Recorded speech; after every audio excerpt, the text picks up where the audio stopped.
Okay. Yesh chaylitz le'ima misafek. It's possible to have to do chalitza on your mother because there's a suffix that requires you to do that because it's a suffix if she's your mother or if she's somebody else. Lachayse misafek, your sister misafek, levita misafek. So let me just clarify what these mean because it's going to be very relevant when the Gemara explains what it means. Levita misafek. It means l'ima misafek. You're for sure going to have to make chalitza to your mother. Why? Because she's mixed in with another woman who you might have to make chalitza to. And since you don't know which one of these two women are your mother, you have to do chalitza on both. But come to chalitza, you're doing chalitza on your mother. So it's not suffix imay, it's imay misafek. You're surely going to do chalitza on your mother because she got mixed in with another woman and you don't know which is your mother. So yesh chalitza l'imay misafek, lachayse misafek, levita misafek. It's all based on children that got mixed together in childbirth. As an aside, in those days it wasn't so unusual. It's not like there's labor rooms and there's the little bracelet right there they put on the baby when it's born. In those days they didn't have official hospitals. People were running together in birth. You couldn't get mixed up. After they got, there was a radical Pesach in Eretz Yisrael who used to say, "Don't go to the hospital to have a baby because your baby might get mixed up." And it was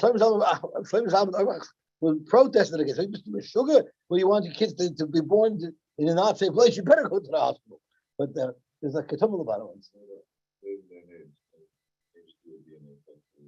Yeah, today things are much easier. That's right. Today we have DNA testing. Yeah, so it's a Baruch Hashem in those days there was no DNA test. Otherwise we'd lose 3 or 4 black Gemara. Can you imagine how many black Gemara we would lose if they would have had DNA tests in those days?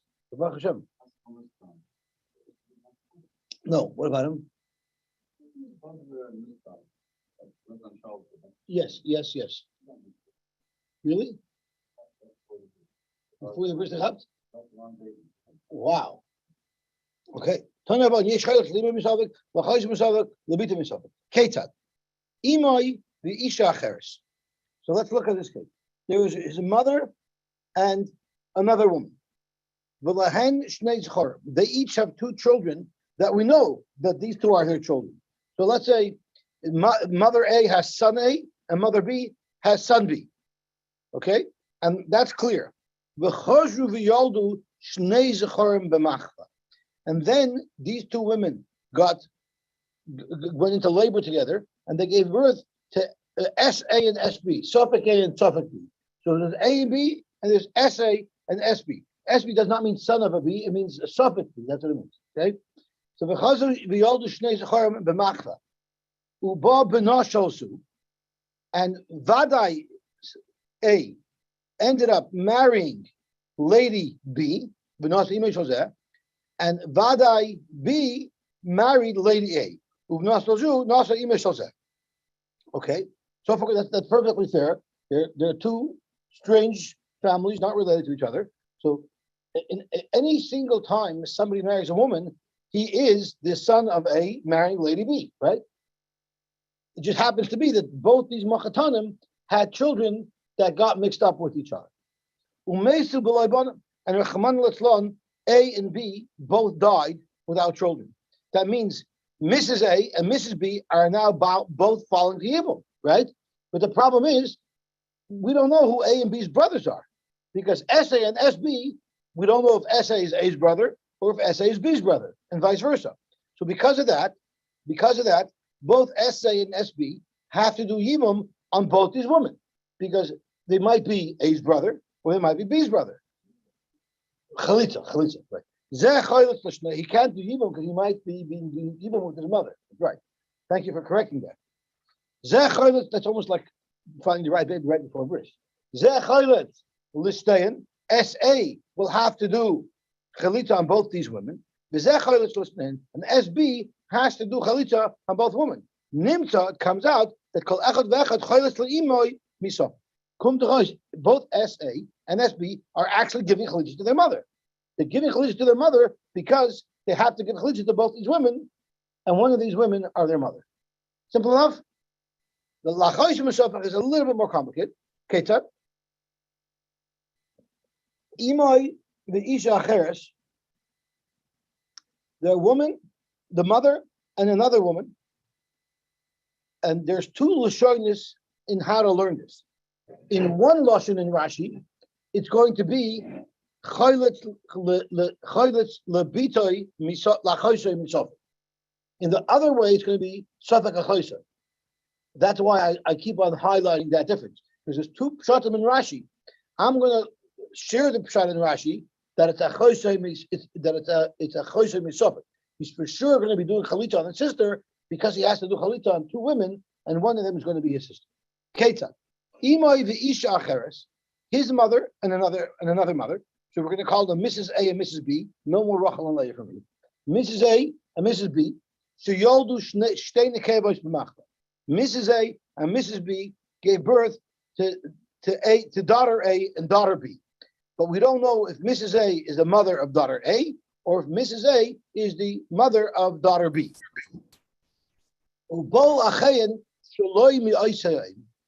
And let's say their brothers that did not come from that mother, rather from a different mother, which means that they were allowed to marry them. So they were brothers that were allowed to marry this woman. V'nosum, and they both died. Umesu b'loy banim, they died without children. And I'm going to get into Rashi to discuss the exact case. Umesu b'loy banim, choyletz l'shtein. So look at this loshon of Rashi, of the Gemara. Choyletz, the one person, it doesn't say choyletzin l'shtein, it's choyletz, this one person does chalitza to both women. Nimsa choyletz lachoisoi misafik. This is what the two Lashonis of Rashi hinge on, because here it says choyletz, which means one person's doing the chalitza, but then it says achehen, they're brothers. So it's a little bit it's a little bit stereotypical mashmois, and those who learn that whoever wrote over the Gemara at one point was not took two different neschoyes and mished them together. But let's see what Rashi says. I just want to make sure that I'm learning the right pshat. Okay, well, here's the Gemara. Ketzad imay v'isha acheres, Mrs. A and Mrs. B,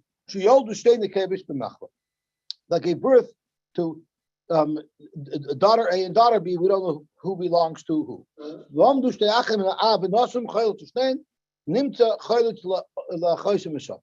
So let's see the case.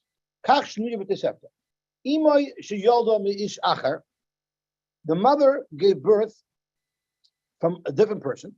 So now Rashi is giving us more information.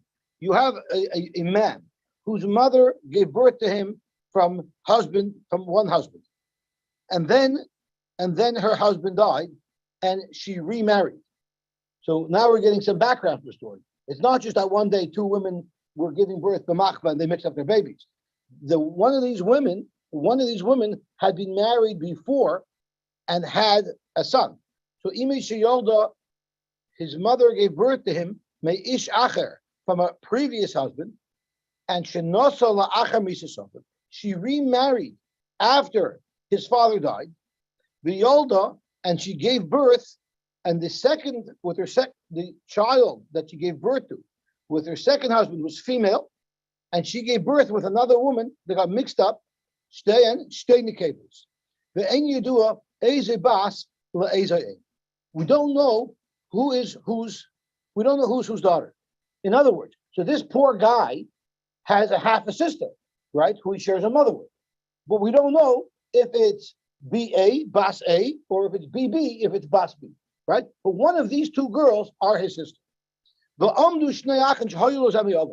this guy whose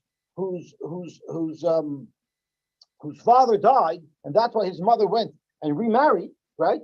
It happens to be that his father was also married before, and his father had a child from a different wife, and that was a brother. So now you have this guy who's like the Brady Bunch.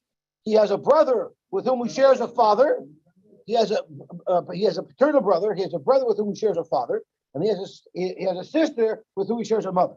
Now his brother and his sister are strange. They can marry each other because they're not related. They don't share. They don't share Saya father and Saya mother. And they get married. And you know who the Shadchan was? He, because he was both. No, it's not allowed. That's right. Right. So now he has his brother, his paternal brother, who married his maternal sister, right? But he's not sure if his brother married his maternal sister. You know why? Because maybe it's the other one, right? So what happened was he didn't have one paternal brother. He had two paternal brothers, and he says, "Listen, let's make a shidduch. My two paternal brothers are going to marry these two girls, one of which is my sister, right? So now let's think about it. If these two brothers die without children, both of these women fall to him, to Yibam and Chalitza, because they're both his paternal brothers. And these are the almanos of his paternal brothers. He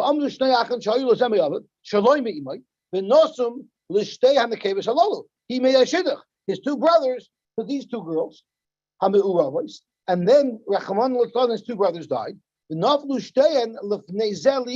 Both these girls are now zakuk to Yibam to him. But really, only one of these two girls are zakuk to Yibam, because the one that's his sister is not zakuk to Yibam at all. She's one of the Chamesh Asher Rayis. One of these two almanos is actually his sister with whom he shares a mother. If he would be able to identify which one it was, then chalitza wouldn't even be necessary. But now that there's two women and he doesn't know which of these two women are his sisters, therefore stay in trichas chalitza. They both need chalitza. So that's why there's a lashon of choyleitz levitai misavik. He's been choyleitz to a woman who he knows for sure this woman is one of these two women is his sister, but he has to give chalitza to her misavik. This is the pshat that Rashi likes better. For some reason, the Art Scrolls picture is of the other pshat. So I'm not gonna. I thought I was going to rely on the Art Scrolls picture, but I'm not going to. I'm sorry. But the picture is the first approach of Rashi. The picture is not. The picture is showing Adrab, but they married two different brothers. You see that? Right. So that's Safek Achaisa. Rashi didn't like it. It's Safek Achaisa. Okay. Zok the Gemara Vayter. So we did Chayletz le'Achaisa Misafek, and now we're going to go on to the other one. We're going to go to Bita Misafek. We did Isha, and we did. I'm getting mixed up. Yes, I'm not sure where we are in the Gemara. Nimta Chayletz Achaisa Misafek. Oh, the Bita Misafek. Here we go. Ketzad. Ishtoi v'Isha Acheres. So I'm going to say wife A and Isha Acheres. So wife A and wife B, but wife B is not his wife. Wife A is his wife. So wife A and wife B, sheyoldu shtei nekevos b'machta. So wife A and wife B both got married. I'm sorry, wife A and wife B both give birth, and their children got mixed up. But they had two daughters. So now there's two daughters. We don't know which daughter belongs to wife A, and we don't know which daughter belongs to wife B. Ubo achein v'nosum, and their brothers came and married them. Umesu v'leibon. Now, whose brothers? The brothers of the husbands, the uncles. So you have uncles who married their nieces. Yes, we have Mr. A and we have Mr. B. They're not related to each other. Mr. A, by coincidence, got married to Mrs. A, and Mr. B got married to Mrs. B. So we have two couples. No one's related to each other. Mr. A, Mrs. B, Mr. A and Mrs. A, and Mr. B and Mrs. B. They each have child. They end up meeting in the labor room, and while the two husbands are out schmoozing in the lounge, their two wives have children, and they don't know who's who. So there's two daughters here. We don't know which is from the A family and which is from the B family. Now, Mr. A had a brother, and Mr. B had a brother, and the two brothers married their nieces. Uvo achayim v'nosu. Okay, umesu b'loibanim, and both Mr. A's brother and Mr. B's brother both died without having children. So now we don't know. 1 second. So right now we don't know who. No, I don't know if that was a good example. That was not a good example because he's only going to have to do chalitza on one woman. That's true, but that's not going to be bitay misafek. That's going to be safek bitay. So we don't want that. So let me learn Rashi. Eishes Ruvain, the Eishes Kalev. So Ruvain is A and Kalev is B. So Yoldu Shnei Nekeves b'machba. They both gave birth to daughters. So you have daughter A and daughter B, and they're mixed up with each other. Nimtas ha'achas bitoy. Right? It's possible that daughter A is his daughter, or it's possible that daughter B is his daughter. Ubo Shnei Achei Ruvain. So it's not just the brother of Mr. A and the brother of Mr. B married. No. Mr. A had two brothers, and one of his two brothers married Suffolk girl A, and one of his brothers married Suffolk girl B. So now, if these two men die, Mr. A has to do Yibum or Chalitza on both of these girls. But one of these girls happens to be his daughter. So therefore, Misafek, he's forced to do Chalitza on the girl that's his daughter because he doesn't know which one that is. Sure, you're allowed to marry your niece. One is allowed to marry their niece. Yeah, it's a mitzvah to marry your niece. Although Moti pointed out at the beginning of the Masechta that when you marry your niece, it's a mitzvah better to marry your sister's daughter rather than your brother's daughter. Why? Because if you marry your sister's daughter and you die, she's a no mother, she can marry out. But if you marry your brother's daughter and you die, really she should be zakuk liyibum. But since your brother is the father of your wife, he can't do yibum. So it's better not to get involved in a marriage where it'll be mevatel the mitzvah of yibum. Remember you brought that up way back when? Okay, so the two brothers of Mr. A came v'nosim and married Suffolk daughter A and Suffolk daughter B. And both these brothers died without children. They each have to be chaylitz their sister Misafek. So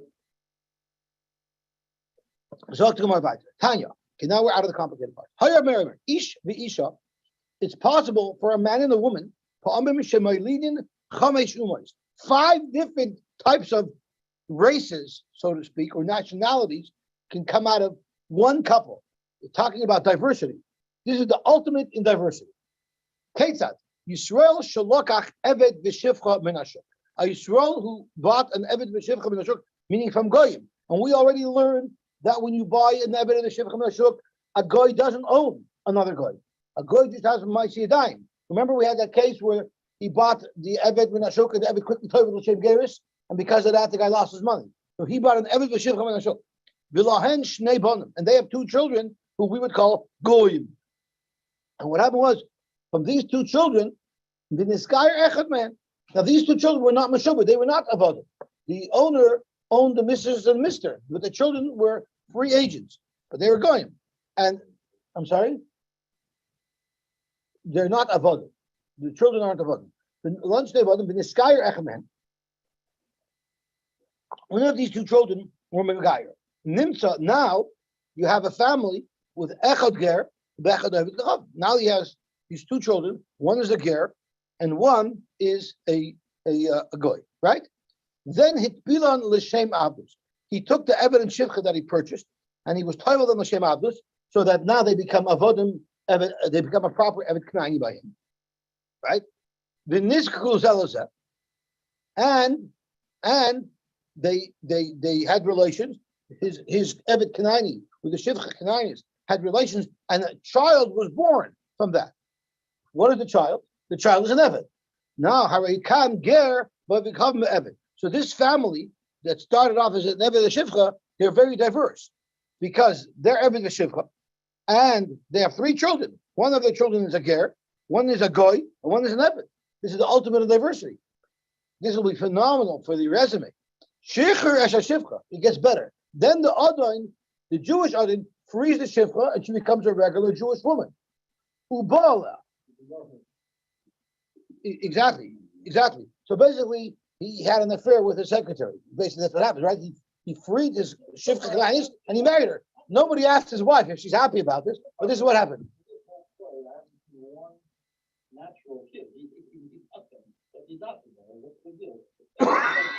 They're all natural children of the first couple. No, they're all natural children of the Shifcha. These are all children of the Shifcha.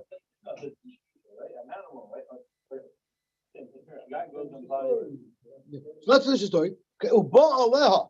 And then this man who married this Jewish woman because she's Jewish, because he freed her, so they had now a Yiddish kid. I'm sorry, that's not what happened. Evet.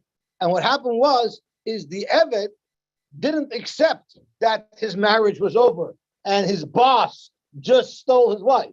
No, so he was on this woman who was once his wife, that's now a Bas Yisrael. So what happens? Evet va'akim abal Bas Yisrael hablad mamzer.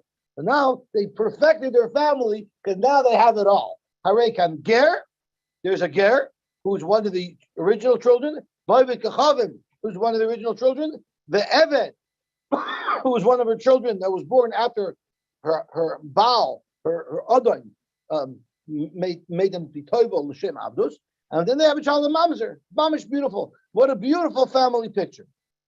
Now, Shichrin Shneyen, Shicher Shneyen, the Sion Zelase. What if he then freed both of these servants? So now the man is also Jewish, and then he, I guess, divorced this wife, and now he let them remarry. I guess they showed him that they're going to be having relations anyway. He might as well let them marry. Then Harekan Ger, Yisrael, because now their last children is a kosher Yisrael. His resume is going to be colorful, so they're going to be jumping for him from all sides. Okay, hopefully they make it rich. So exactly what do we need to learn from this diversity? No one's suggesting that anybody copy this. That's correct. It's not a Jewish marriage. It wasn't a Jewish marriage. Look at the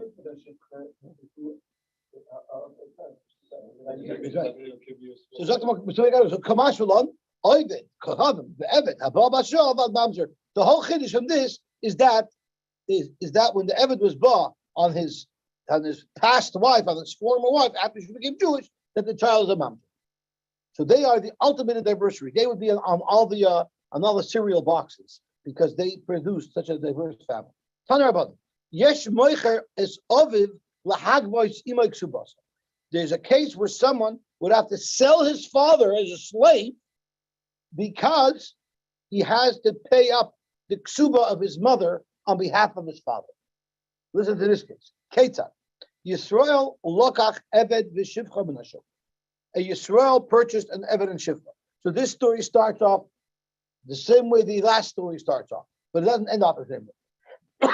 V'lahem ben. This eved and shivcha has a son who's a goy. So the guy is a free agent, the son, but the eved and shivcha belonged to him. What did the Adon do? He liked her and wanted to marry her. But v'shichrer es hashivcha, he maintained the eved as his eved, but he broke up this couple and he freed the shivcha. V'nosan, he married her. Naturally, his eved not so happy about it. The same what happened in the last case.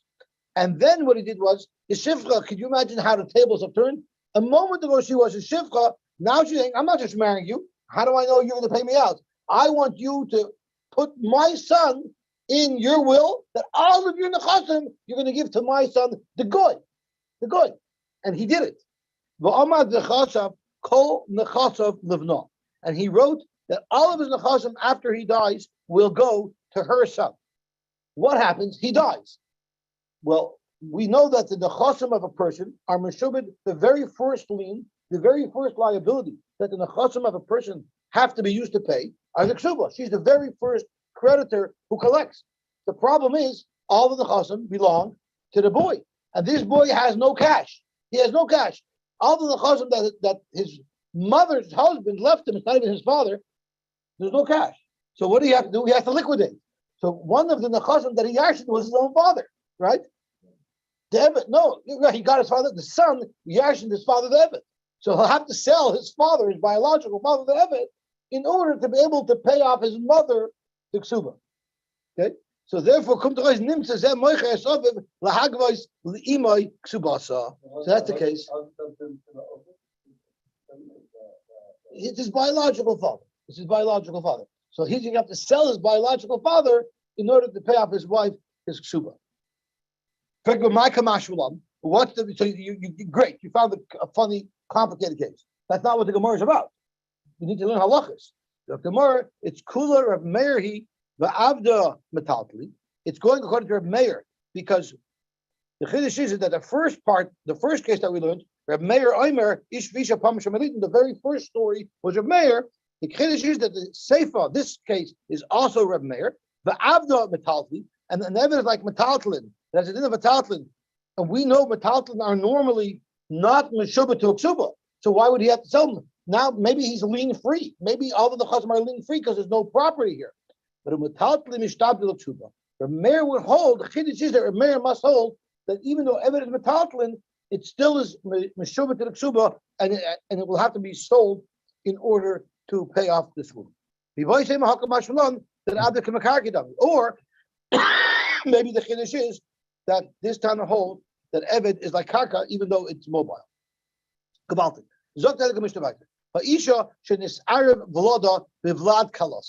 A woman who gave birth together with her daughter-in-law. A mother gave birth. She's a young mother, and she has a daughter-in-law. Right? She could be even in her late 30s and have a daughter-in-law who's giving birth, and they both find themselves in the hospital at the same time. Right? This, I can imagine in Yerushalayim, the girl calls her mother-in-law, Ima ani halechet lebeit chalim, because I'm in labor. She says, you know what? Let's take the same taxi. Why should we pay for two taxis? We'll go together. So you have a mother-in-law and a daughter-in-law that are both in labor and active labor, and they take a taxi together to the hospital, and their children are born, but we don't know who's the mother-in-law, who's the child of the mother-in-law, and who's the child of the daughter-in-law. I don't know if genetic testing helps her. Here it's pretty close, right? Higdilu, and they got older. Higdilu hataruvais, the nasu noshim. So in this case, they each had boys. There are two boys born. We don't know which is the uncle and which is the nephew. Because one will be the uncle, one will be the nephew. The nasu noshim, they both got married. Umesu, and they died. So now we have two men who died. Their wives are zokok liibam, but we don't know which wife is zokok liibam to the father's family, right?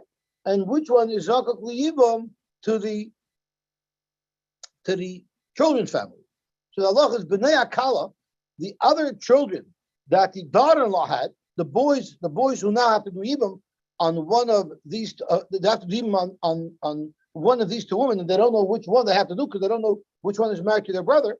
They can only do chalitza. They can't do ibam because let's think about it.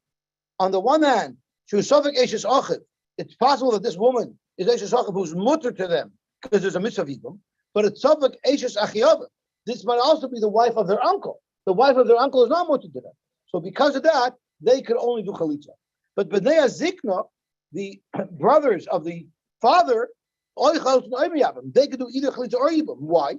Because sheshavik eshes achiv, this woman might be their yavim, who they can do ibam to. The other suffix is the eshes ben achiv. It could also be the wife of my nephew. You're allowed to marry the wife of your nephew. You're allowed to marry your niece, and you're allowed to marry the wife of your nephew. So Mamela, they could do yibum or chalitza, but of course they would have to. I think they would have to do chalitza first because otherwise it would be yavam l'shuk. Okay, mesu haksherim, so they could do yibum or chalitza. How about if mesu haksherim? What happened is one of the boys, either the brother of the father or the brother of the son, one of them died without children.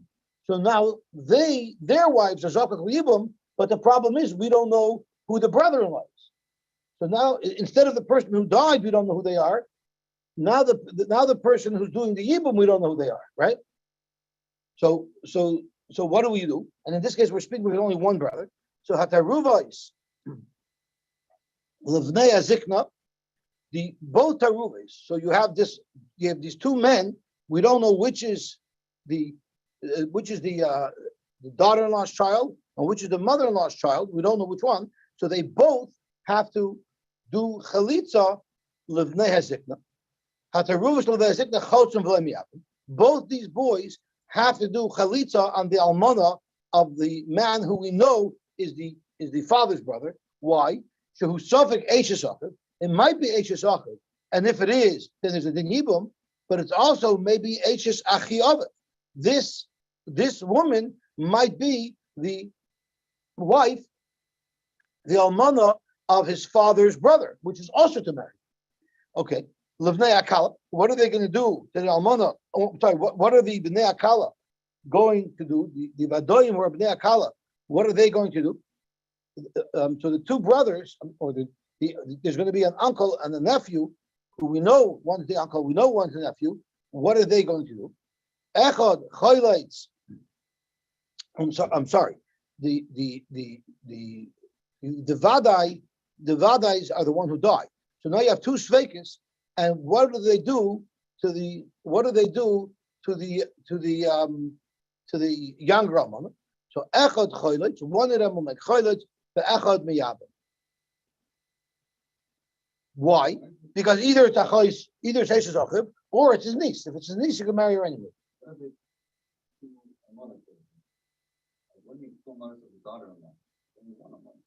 Right, so let's go back. And there's let's say there's four men, right? Two men, one for sure is from the first generation, and one for sure is from the second generation, and we know which generation they're from. The other two, one of them comes from the first generation, and one comes from the second, but we don't know which is which, right? So the Mishnah goes through both scenarios. What happens if the two people who we don't know what generation are from? So they died. Then there's the two people we know which generation they're from, right? But we don't know who these almanas are. So the Mishnah discusses how you deal with it. That the higher generation could marry both of them, because the worst comes to worst, it's a niece. But the lower generation cannot do yibum on either one of them, because it might be his uncle's wife, who's also them, right? Now the second half of the Mishnah is discussing where the vadai died, the two vadais died. So we know exactly one almana is an almana from the first generation, and we know one almana is an almana of the second generation. But the question is, the people who are doing the yibum, we don't know who they are. So therefore, they both, to the older woman, they both have to do chalitza, because one of these two people is going to be the nephew of this older woman, so he can't marry her. But to the younger woman, they can both do yibum, because either it's a brother, either it's a sister-in-law who there's a mitzvah of yibum on, or it's a niece. So either way, you're going to be good. Or Eishes Achiyav, which is going to be a problem. Because if worse comes to worse, it's a niece. What about a kohenes who went into labor with her shivcha? Now the good thing about a shivcha of a kohenes is she can eat truma, right? Because it's kinyan kasbay, whatever the kohen owns is evidence shivcha can eat truma. So you have the Mrs. Kohen who gave birth in the hospital, and her vlad got mixed up with that of a shivcha. So it says as follows: Harei elu oichlin b'truma. They can both eat truma. Why? Because whether or not you're an actual daughter of a kohen or you're a shivcha of a kohen, still allows you truma. But if they both go to the goyim to collect a portion of truma, they only get one, because the shivcha doesn't have her own right. But the Gemara gets into that. Okay, the einon mitamin lemesim. Neither one of these people can become tamei lemesim. The reason why is, even though the shivcha of a kohen could surely be mitamin lemesim, but we don't know each of these girls. I mean, each of these are men. Each of these men might be a kohen. Therefore, the einon noisim noshiv. Neither of them could get married at all. Bank shares, babe sulas, because you can marry a shayra, you might be a shivcha, right? A Jewish man is not allowed to marry. There might be he might be an Eved. An Eved is not allowed to marry a Bas Yisrael, right? And he can't marry a shivcha because he might be a kohen. So they're stuck. So the Einosh Shaloshim bank shares, babe sulas. Higdilu ataru is the shichru zeh. What happens if they became adults? One of them is the master, and one of them is the Eved. What if they made a reciprocal deal? If you're the Eved, I'm going to free you. And if I'm the Eved, you free me. So now they're both free people, right? So then Noisim Noshim Ruiz Laguna.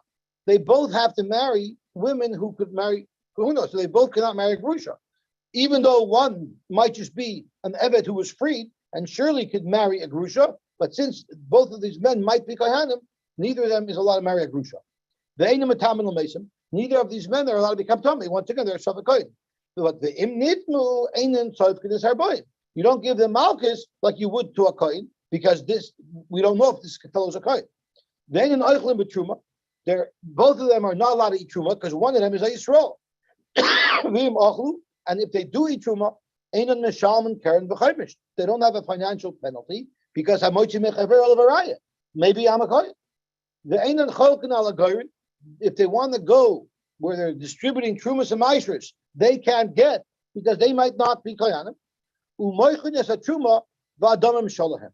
Their own truma, they're mafreshit, they can't eat it because they might be kohanim, but they can sell it because in dinei mamanis how much you make belong them, so they can sell it to a kohen.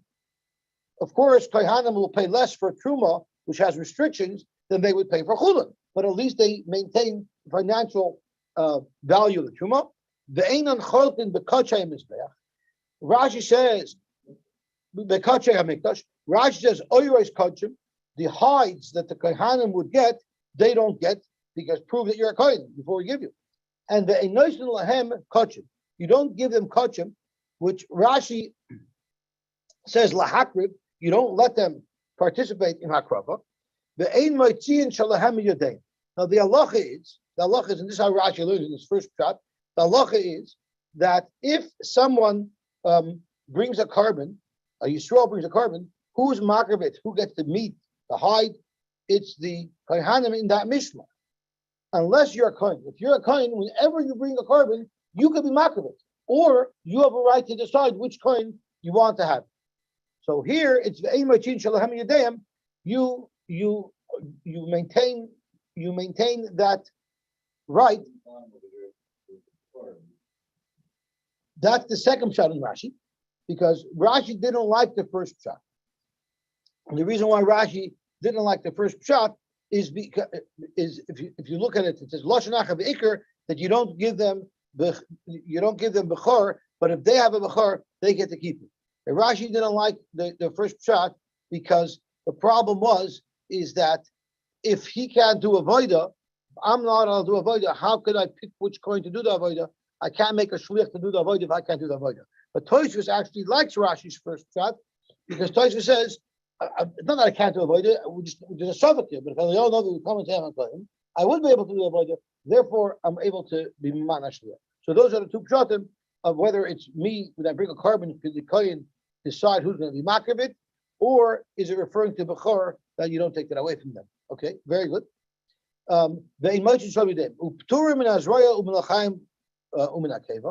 don't have to give matas kahuna because I might be a kohen. And their bechor yiroyachi is toy. So you can ask on Mati's shot in Rashi if it's talking about bechor, if the earlier case is speaking about Moichin Shalom Yadayim, so why does the Mishnah address bechor later? So Rashi explains that if Ein Moichin Shalom Yadayim, so what do you do with it? Now the Mishnah is going back to clarify what it did earlier. It's yiroyachi is toy, and then it'll become chun, and then even if they're a non-kohen, it's deleted. But noishn alav chaymer kohanim b'chayim Yisrael. They'll have all the churmis of a kohen and all the churmis of Yisrael. Okay. Meisu aksherim. So it says there's ksherim. Here we're speaking about two men. We know if it's who's the uncle and who's the nephew, and two men we don't know who's who. Does that mean they're puzzle? No, we just don't know who they are. But the Mishnah refers to the first pair as the ksherim. So the unknown pair, you're going to call them psulim.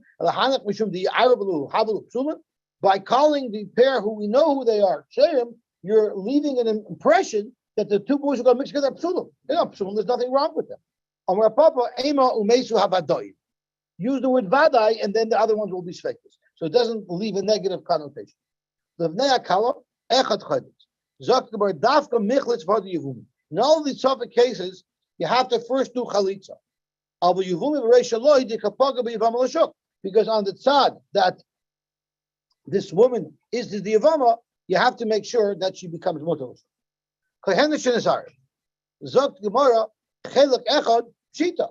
Of course, Of course, they get each person gets a chelik.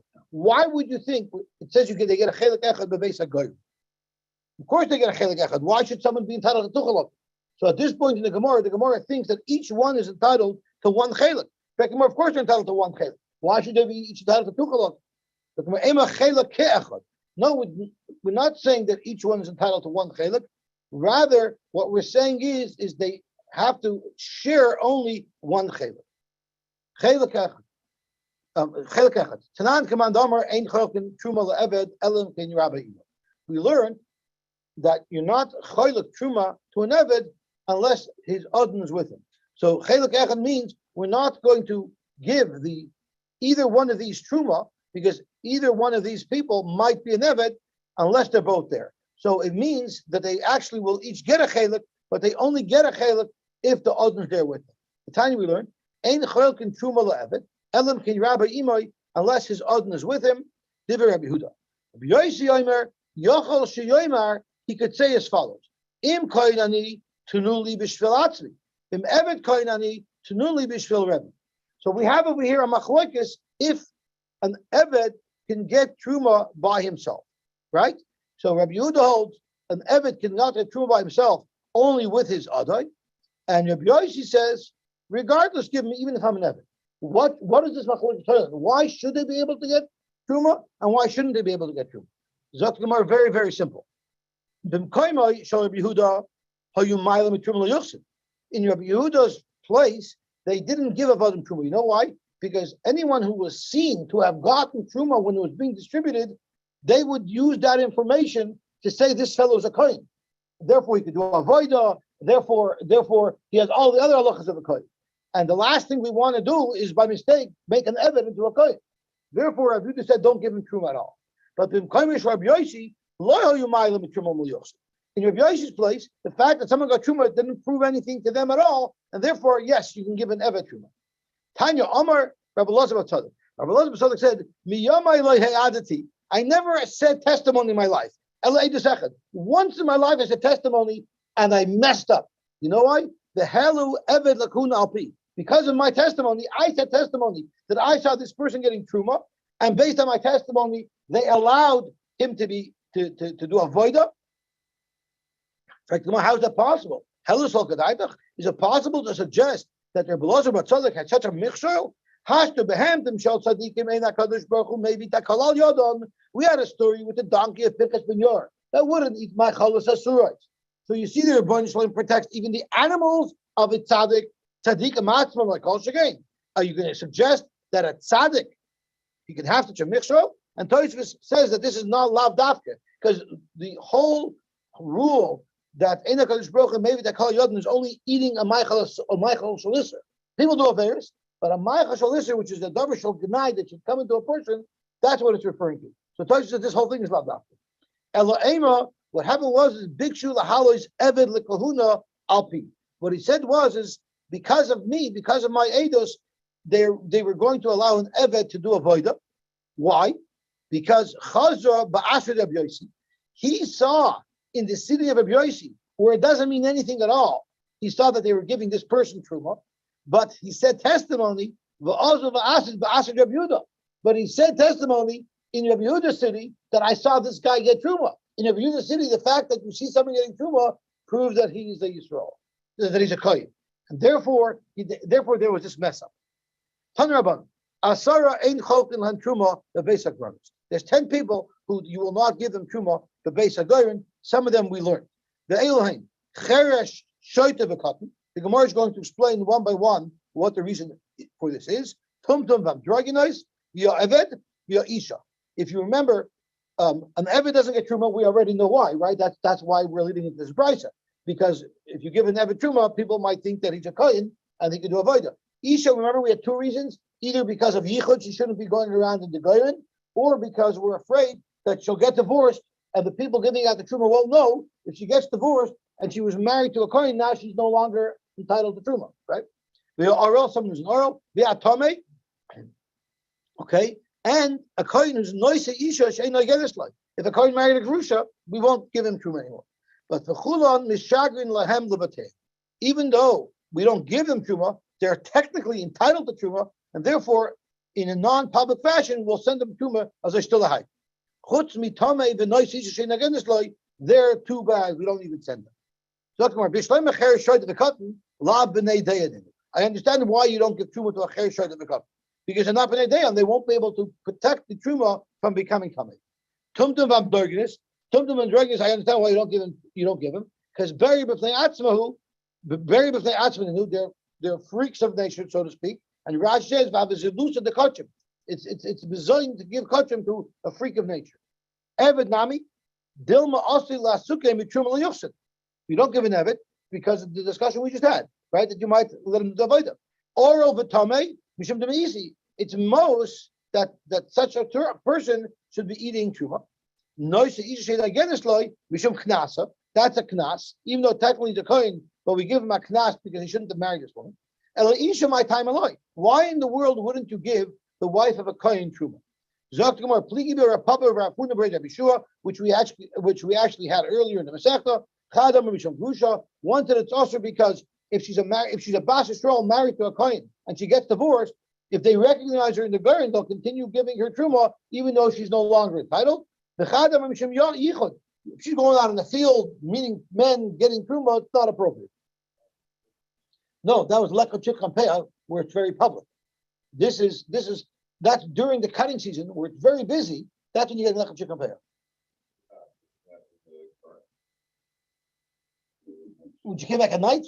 Yeah, but you came back at night. That's how they led to the evening. That's a different story. Okay, the Chadam Misham Yichud. My now, what's the difference halacha between the two? Ikabenayu beidari de mikra v'lamas.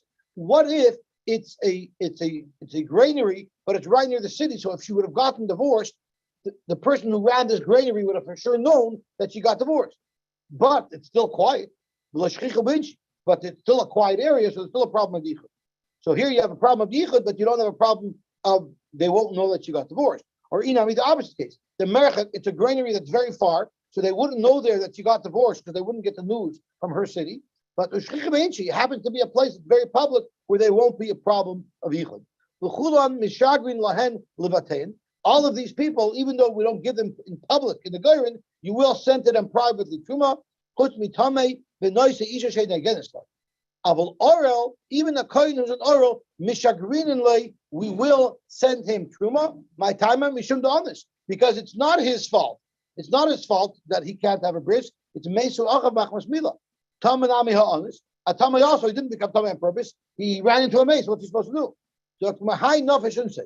You have to agree that it's less the oral's fault who can't have a bris. But I shouldn't say.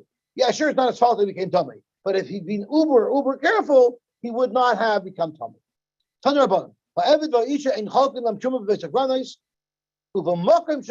don't give him truma.